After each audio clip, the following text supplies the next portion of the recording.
Hello and welcome back to another video. Today I have a quick video inside of Palworld looking at the custom settings and specifically how to set your custom settings to make your game a lot less grindy and make your character a lot more OP.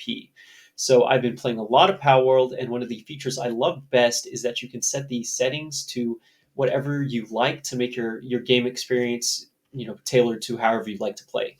So it reminds me of a game like RimWorld where you can set your settings to wherever you want, and it makes it a lot more fun.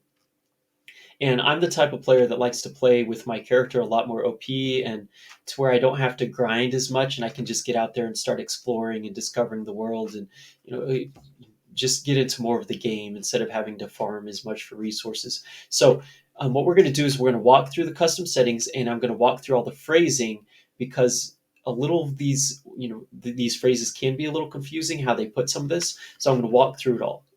But getting started, you can change your custom settings before or after you make a game. So you can go into the settings anytime to change this. All you do is you go into the world settings and you go down to difficulty and then change the custom difficulty, and you can access this menu and change whatever you would like.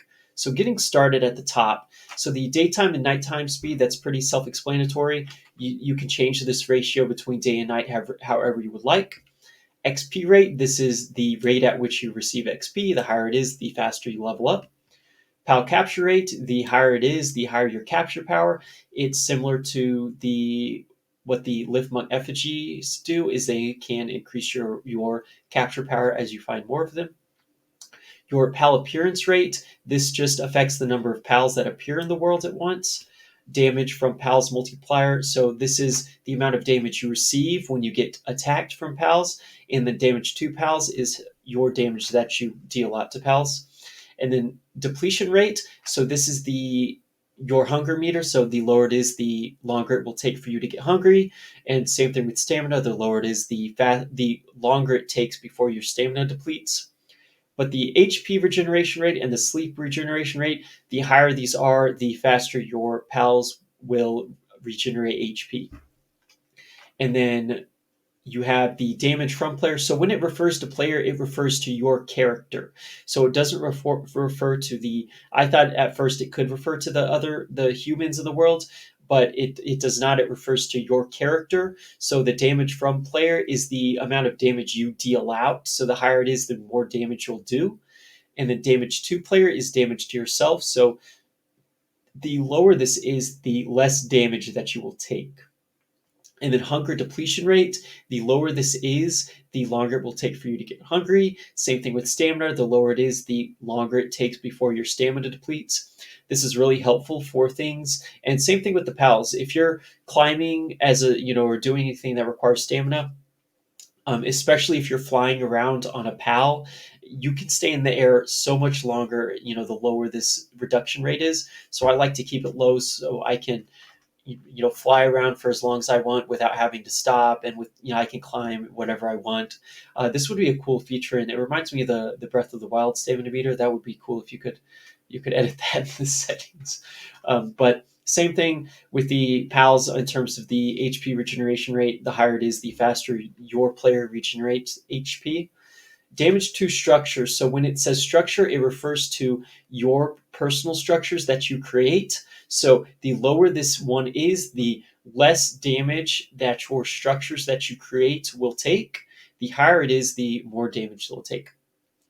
And the deterioration rate, this is the rate at which your structures break down and get deteriorate over time. And if this is at 0, it just means they won't deteriorate. And then the maximum number of dropped items in the world, this refers to the number of items that are present in the world. The higher it is, the more items that will be on the ground.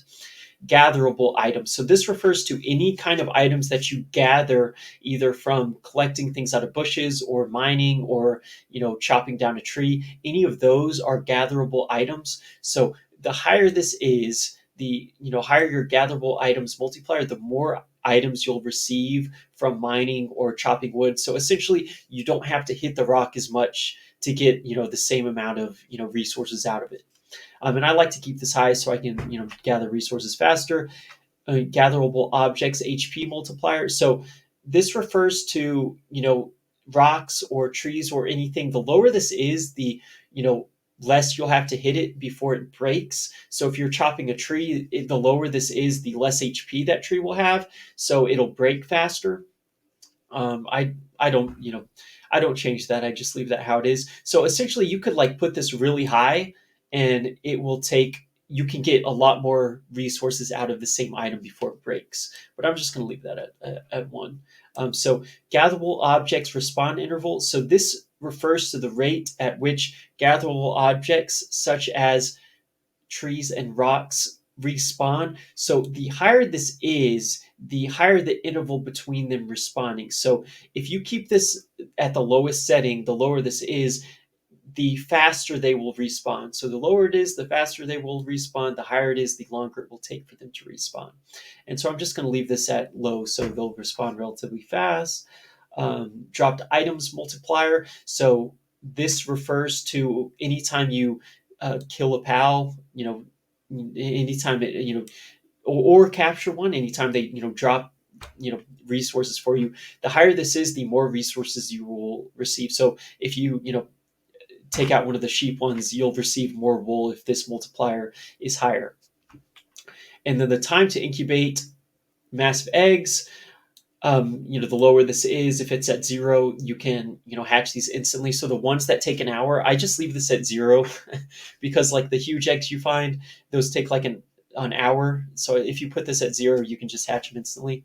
You don't have to wait around, and you don't have to build as many of the incubators. You can just build one and instantly hatch everything. And then enable raid events, you can leave that on or off however you would like. Death penalty, you can change this however you like. And then so whenever you die, you can die with no consequences. You can die and drop everything except the equipment that you're wearing. And then you can drop all items, and you can drop all items and all pals on your team. So guilds, this only takes effect when you're in a multiplayer game with other people. It refers to the number of guilds you can have when you're playing with other people. And the maximum pals working at your base, self-explanatory, refers to the number of pals you can have at each base. So that's all the settings. That's what all the custom settings do. I hope this video was helpful, and I hope you learned something. Have fun playing. I know I will have a lot of fun playing the game. But anyway, thank you for watching this video. I appreciate it, and I hope to see you in the next one. Thank you, and bye.